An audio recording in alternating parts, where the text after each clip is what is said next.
Batik adalah salah satu warisan budaya di Indonesia yang memiliki sejarah panjang dan erat kaitannya dengan perkembangan kerajaan di Pulau Jawa. Batik pertama kali ditemukan di Ponorogo dan disebut wangker. Batik mulai ditemukan pada masa Kerajaan Mataram, kemudian berlanjut di masa Kerajaan Solo dan Yogyakarta. Batik awalnya hanya digunakan untuk pakaian para raja yang keluarganya di keraton. Batik menjadi populer pada akhir abad ke-18. Batik merupakan adat istiadat yang turun-temurun sehingga motif batik dapat menandakan status atau derajat seseorang. Batik menjadi alat perjuangan ekonomi oleh para pedagang muslim yang melewati perekonomian Belanda. Pengertian batik. Batik adalah kain yang dihiasi dengan pola atau gambar menggunakan teknik khusus seperti cutting dan lilin malam. Kata batik berasal dari bahasa Jawa ngoko, yaitu amba, yang berarti kain lebar, dan tik berarti titik.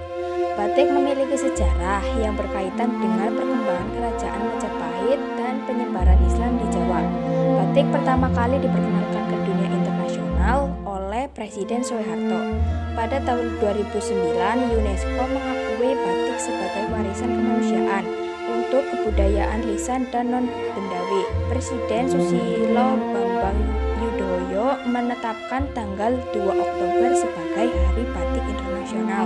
Batik dapat berdampak positif terhadap lingkungan jika dilakukan daur ulang limbahnya. Daur ulang limbah batik dapat mengurangi jumlah sampah yang dibuang ke lingkungan.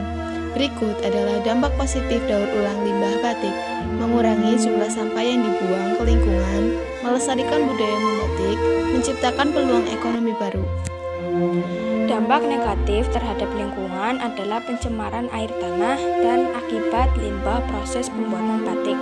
Limbah ini dapat membahayakan kesehatan bagi manusia. Berikut beberapa sebab dan akibat batik di Indonesia. Sejarah: batik merupakan kerajaan yang telah ada sejak zaman kerajaan dan berkembang pesat. Pada masa Kerajaan Majapahit, Kesultanan Mataram. Nilai budaya: batik merupakan nilai budaya dan simbol yang tinggi. Pengaruh asing: batik menyerap berbagai pengaruh asing seperti para pedagang asing dan penjajah. Warna-warna cerah seperti merah dipopulerkan oleh Tionghoa. Pengakuan UNESCO. UNESCO resmi mengakui batik Indonesia sebagai warisan budaya. Dampak globalisasi. Dampak globalisasi memberi pengalaman positif dan negatif bagi batik. Masalah produksi, ketergantungan impor bahan baku. Kesimpulan tentang batik adalah, batik merupakan salah satu kesenian khas Indonesia yang merupakan perpaduan antara seni dan teknologi. Batik juga merupakan warisan kebudayaan yang perlu dilestarikan. Berikut adalah beberapa kesimpulan tentang batik. Batik merupakan karya leluhur bangsa Indonesia. Batik merupakan perpaduan antara seni dan teknologi. Batik memiliki seni yang tinggi. Batik memiliki makna filosofi yang dalam. Batik mencerminkan nilai dan kearifan lokal. Batik perlu dilestarikan.